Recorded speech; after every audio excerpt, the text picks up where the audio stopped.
ವಕ್ಫ್ ವಿಚಾರ ಈ ಉಪಚುನಾವಣೆ ತುಂಬಾ ಭರ್ಜರಿ ಸೌಂಡ್ ಮಾಡ್ತು.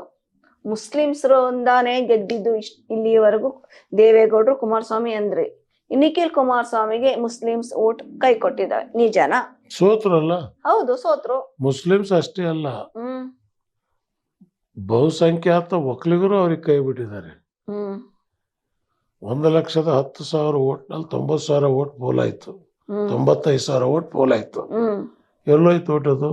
ಬರೀ ನಿಮ್ಮ ಓಟ್ ಅಷ್ಟೇ ಅಲ್ಲ, ಅವರ ಒಕ್ಕಲಿಗ ನಾಯಕ ಅಂತ ಏನ್ ಹೇಳ್ತಾರ ಆ ಓಟ್, 60% ಓಟ್ ಯೋಗೀಶ್ ಹೋಗಿದೆ. CP Yogesh, he is also Vokkaliga.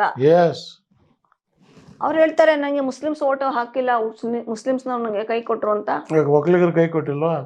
ಅದನ್ನ ಹೇಳಕ್ ಯಾಕೆ ನಿಮ್ ಬಾಯಿ ಬರ್ತಾ ಇಲ್ಲ?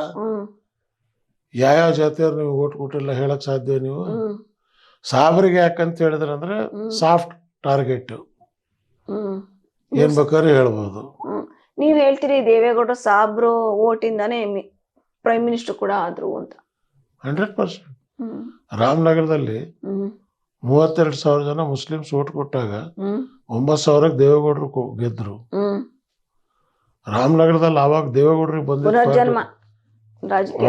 40% ಅವತ್ತು ದೇವೇಗೌಡರಿಗೆ ಒಕ್ಕಲಿಗರು ಓಟ್ ಬಂದಿದ್ದು, ಹಂಚ್ಕೊಂಡು ಹೋಗಿದ್ರು.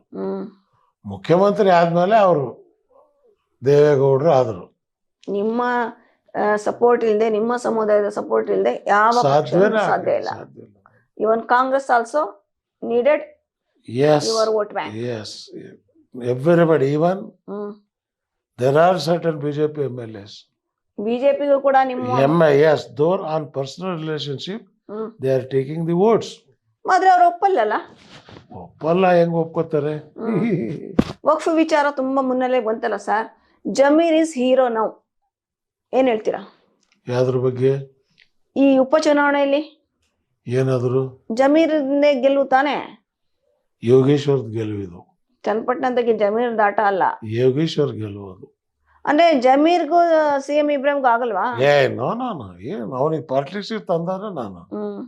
ನಾನು is my good friend, but ಇನ್ನೂ ಅನುಭವ ಬರ್ಬೇಕು ಅವರಿಗೆ. ಅನುಭವ ಪಡೀರಿ ಅಂತ ಹೇಳ್ತಾ ಇದ್ದೀವಿ. ಇವತ್ತಲ್ಲ ನಾಳೆ ನಿಮ್ಮಷ್ಟು ಮಾತಿನ ಚಾಣಾಕ್ಷತೆ, ಸ್ಪಷ್ಟತೆ ಕನ್ನಡ ಇಲ್ಲ. ಬರುತ್ತೆ, ಸಮಯ ಸಂದರ್ಭ ಕಳೆದಾಗ ತಾನಾಗೆ ಬರುತ್ತೆ. ಸರ್, ಎಷ್ಟು ಜನ ಇದಾರೆ ಸರ್ ನಿಮ್ ಜೊತೆ ಈಗ?